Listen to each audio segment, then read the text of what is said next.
guys, we are going to do a driver's test.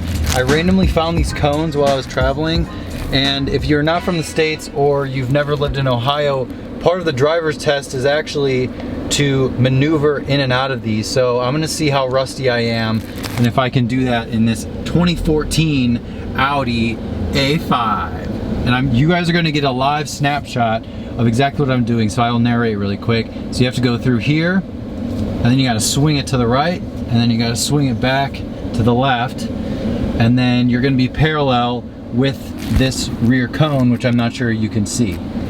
So you gotta put it in reverse. And then this, I have a backup camera, which is kind of cheating, but I'm not really gonna look at that because I never really do. So all you have to do, this simulates parallel parking. So all you have to do is back up, and then once this cone is like halfway through your car, you swing the wheel all the way, and hopefully I did that at the right time, until you see this cone right here at the same distance kind of as this cone, if that makes sense. And that's when you start turning back the other way. And we're good. So guys, comment below before we do this review, which is not going to be comprehensive. You know, what do you think? Did I do a good job? Do you have this test where you live? I know in Florida they don't do anything like this, but maybe other countries it's more stringent, maybe not, I don't know. But we're gonna get this review started. I'm just good at caring too much. I'm just good at caring too much. Is it too much to ask that you be all mine? I never was good at shit. What's going on, guys, and welcome to another video. I know what you're thinking. Wow, Brandon, you really upgraded your ride. Plush interior, beautiful leather everywhere. This thing looks really nice and new and beautiful. I have rented this Audi A5 from Turo. I'm actually in Columbus for a detailing event, so I'm here, and I had to have some transportation, so I picked Turo, and this is not an advertisement for Turo or anything like that, but I want to give you guys a little quick rundown of this car. I wanted a car that was like somewhat a little more upscale and something that maybe someone on the channel would consider looking at or buying, or maybe you have one already, and just kind of giving you my impressions of this car. So after driving this car, my general synopsis is that this is a car that is for someone who's not really into cars. And I'm sorry to put it that way, but this is not an S5 or an RS5 or anything like that.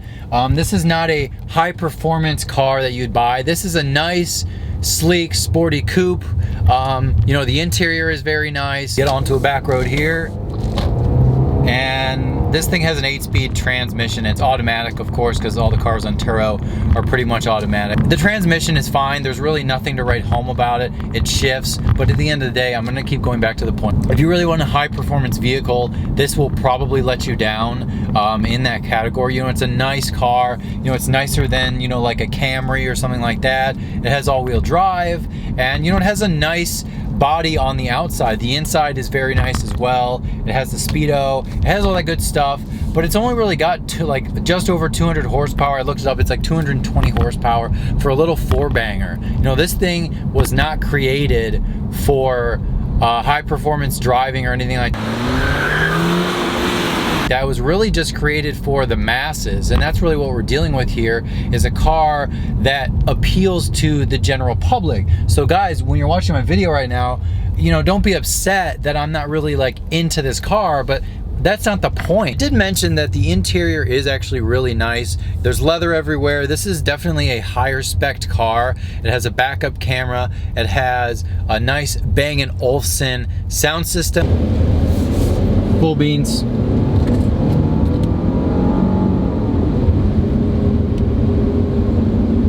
What I will say I do like about Audi is it's very self-explanatory to use this car. I've only driven like a handful of Audis ever, and you know, the gauges are kind of where you'd expect them to be. You don't have to cycle through weird menus. The speedo is easy to read, and the car is a nice car to live with. So if you're not really into cars, you know, living with this car, it's not gonna feel like a big pain in your butt or anything like that. So I guess that's something to consider as well. So I do want to talk about something that should be important to most people buying this car, and that is in regards to the ride quality. I think it rides well.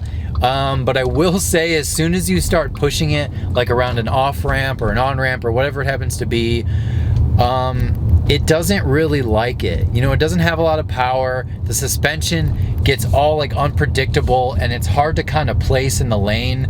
Once again, I'm gonna go back to the fact that I'm saying I know it's not a performance car.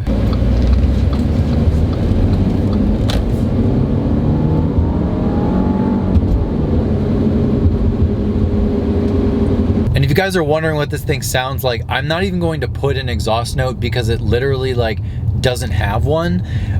When you floor it like from acceleration or you get on the highway, you know, it's shifting through the gears, you know, it's trying to be economical. You know, it doesn't even have a sport mode or anything. So, you know, this isn't the car that you're gonna be upset if the back roads aren't as fun. It's definitely not like a vehicle where you're worried that you're not gonna be able to get out of someone's way, or if you have to power around someone, or you know, there's a BMW driver that's driving like a jerk. You know, you want to power around those people all the time.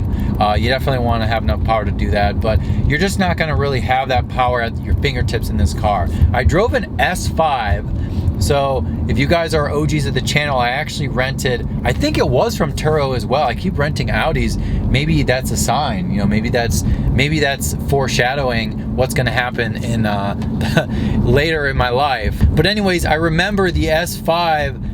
I didn't really think about it, but the suspension was much better in that car, and it was older. It was like an 08 or an 09. And in this car, the suspension's like mediocre, and the power's not there, and you don't have any paddle shifters, and there really isn't a great way to control the gears. You can flip this thing over and like manually shift it, but it doesn't like to do that. You know, this isn't a car that's gonna make you want to shift it and whip it around and do all these fun things. I will say that this car really does look good. I think it looks, and I wouldn't say timeless, but it definitely has a nice, you know, masculine look to it. It looks mature, and it looks like it's very purposeful. So do you guys think I should get an Audi? I mean, it's just kind of funny, like a lot of times I talk to Audi guys, and they always talk about how the following of Audi is not as prevalent as you know, for BMW, for example.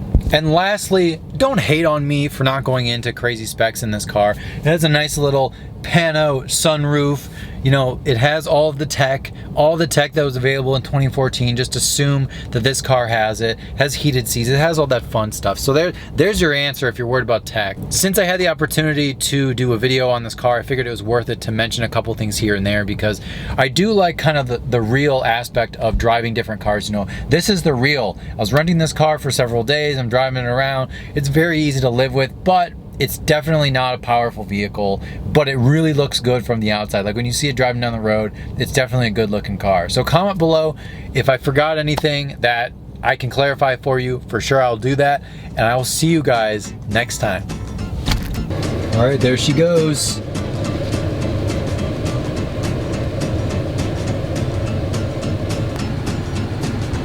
So, oh, I think she turned a little too soon, but it's a small car, so she might be okay. She's got to turn to the right more. Oh, that's the wrong way. She's gonna hit it.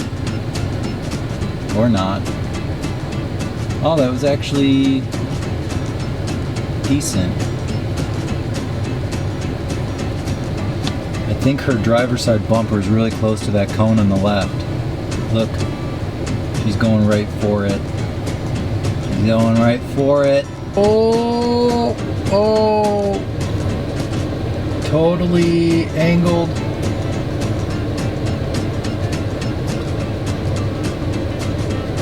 And I know someone's gonna give me crap for not mentioning trunk space, but it's good.